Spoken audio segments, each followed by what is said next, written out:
एक मकड़ी थी। उसने आराम से रहने के लिए एक शानदार जाला बनाने का विचार किया और सोचा कि इस जाले में खूब कीड़े मक्खियां फंसेंगी और मैं उसे आहार बनाऊंगी और मजे से रहूंगी। उसने कमरे के एक कोने को पसंद किया और वहां जाला बुनना शुरू किया। कुछ देर बाद आधा जाला बुनकर तैयार हो गया।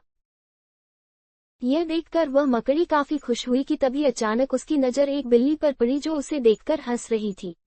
मकड़ी को गुस्सा आ गया और वह बिल्ली से बोली, हंस क्यों रही हो? हंसू नहीं तो क्या करूं? बिल्ली ने जवाब दिया, यहाँ मक्खियां नहीं है, ये जगह तो बिल्कुल साफ सुथरी है, यहाँ कौन आएगा तेरे जाले में? ये बात मकड़ी के गले उतर गई। उसने अच्छी सलाह के लिए बिल्ली को धन्यवाद दिया और जाला अधूरा छोड़कर दूसरी जगह तलाश करने लगी। उसने इधर उधर देखा, उसे एक खिड़की नजर आई और फिर उसने जाला बुनना शुरू किया। कुछ देर तक वह जाला बुनती रही, तभी एक चिड़िया आई और मकड़ी का मजाक उड़ाते हुए बोली, अरे मकड़ी, तू भी कितनी बेवकूफ है। क्यों? मकड़ी ने पूछा। चिड़िया उसे समझाने लगी, अरे यहाँ तो खिड़की से तेज हवा आती है, यहाँ तो तू अपने जाले के साथ ही उड़ जाएगी। मकड़ी को चिड़िया की बात ठीक लगी और वह वहां भी जाला अधूरा बना छोड़कर सोचने लगी, अब कहाँ जाला बनाया जाए। समय काफी बीत चुका था और अब उसे भूख भी लगने लगी थी। अब उसे एक अलमारी का खुला दरवाजा दिखा और उसने उसी में अपना जाला बुनना शुरू किया। कुछ जाला बुना ही था तभी उसे एक कॉकरोच नजर आया जो जाले को अचरज भरे नजरों से देख रहा था। मकड़ी ने पूछा, इस तरह क्यों देख रहे हो?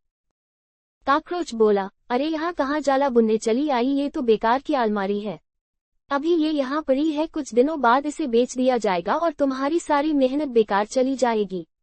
यह सुनकर मकड़ी ने वहां से हट जाना ही बेहतर समझा। बार बार प्रयास करने से वह काफी थक चुकी थी और उसके अंदर जाला बुनने की ताकत ही नहीं बची थी। भूख की वजह से वह परेशान थी। उसे पछतावा हो रहा था कि अगर पहले ही जाला बुन लेती तो अच्छा रहता, पर अब वह कुछ नहीं कर सकती थी, उसी हालत में पड़ी रही। जब मकड़ी को लगा कि अब कुछ नहीं हो सकता है तो उसने पास से गुजर रही चींटी से मदद करने का आग्रह किया।